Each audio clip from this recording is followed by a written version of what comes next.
नेर येथील जानकी ॲग्रो सर्व्हिसेसचे वार्षिक दिनदर्शिकेचे प्रकाशन याबाबत अधिकृत शिकी आज दिनांक 11 डिसेंबर 2025 रोजी सकाळी 11 वाजता धुळे तालुक्यातील नेर येथील सुप्रसिद्ध असलेले कृषी क्षेत्रातील जानकी ॲग्रो सर्व्हिसेसच्या माध्यमातून गेल्या अनेक वर्षापासून शेतकरी जनहितार्थ कार्य केले जात असून ज्यात प्रामुख्याने नामांकित कंपन्यांचे खते, बी बियाणे, कीटकनाशके किरकोळ होलसेल विक्रेते म्हणून ओळख निर्माण झाली असून गेल्या 23 वर्षापासून या ठिकाणी कृषी क्षेत्रात कार्यरत आहे।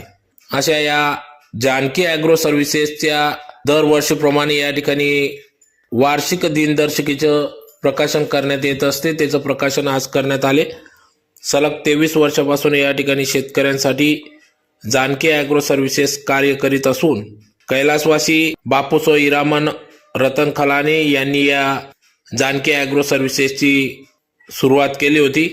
तर त्याचा तोच वारसा घेत शेतकऱ्यांसाठी माजी सरपंच शंकर खलाने हे पुढे चालवित असून त्याचं जानकी ॲग्रो सर्व्हिसेसच्या वार्षिक दिनदर्शिकेचे प्रकाशन आज करण्यात आले। या प्रसंगी या ठिकाणी माजी सभापती अरविंद जाधव, डॉक्टर सुशील महाजन, गुलाब बोरसे, संजय कपूर, आर.टी. बोरसे, मनीष जोशी, प्रतीक जैन, जयस्वाल आदी सर्व मान्यवर पदाधिकाऱ्यांच्या उपस्थितीत या ठिकाणी जानकी ॲग्रो सर्व्हिसेस वार्षिक दिनदर्शिकेचे प्रकाशन करण्यात आले।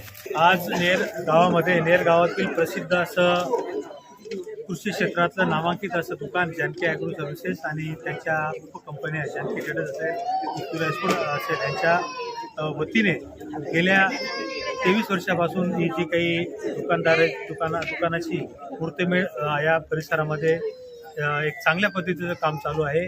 त्यांच्या वतीने आज आम्ही दिनदर्शिकेचं वार्षिक दिनदर्शिकेचं प्रकाशन आज करण्यात आलं।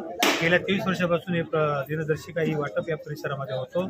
या दिनदर्शिका प्रकाशनाच्या वाटपाच्या शुभप्रसंगी धुळे जिल्हा परिषदेचे माजी कृषी सभापती आणि भारतीय जनता पार्टीचे जिल्हा उपाध्यक्ष आमचे मार्गदर्शक आदरणीय अरविंद जाधव सर यांच्या हस्ते, त्याचप्रमाणे धुळे येथील प्रसिद्ध सर्जन आणि भारतीय जनता पार्टीचे प्रदेश सरचिटणीस आदरणीय डॉक्टर सुशीलजी महाजन सर, त्याचप्रमाणे आमचे भाजपचे ज्येष्ठ श्री गुलाबांना बोरसे, मनीषजी जोशी, संजयजी कपूर, आर.टी. बोरसे सर या सगळ्यांच्या उपस्थितीमध्ये उमेश जयस्वाल, त्याचप्रमाणे पंकज भोजे या सगळ्यांच्या वतीने आणि शेतकऱ्यांच्या साक्षीने देण्यात आलं आहे। गेल्या अनेक वर्षापासून ही सेवा ही अखंड राहील। शेतकऱ्यांना चांगल्या पद्धतीचे खतं, बियाणं, औषधं उपलब्ध होतील आणि त्यांचा सगळा कांदा, मका, कापूस हा त्यांचा स्वस्त मार्केटिंग केला जाईल अशा पद्धतीचं एक मोठं विविध या भागामध्ये काम करत आहे आणि मी सगळ्यांना येणाऱ्या नवीन वर्षाच्या हार्दिक शुभेच्छा देतो। त्यांचं आरोग्यमय आर्थिक लाभ जावं शेतकऱ्यांना अशी प्रार्थना करतो।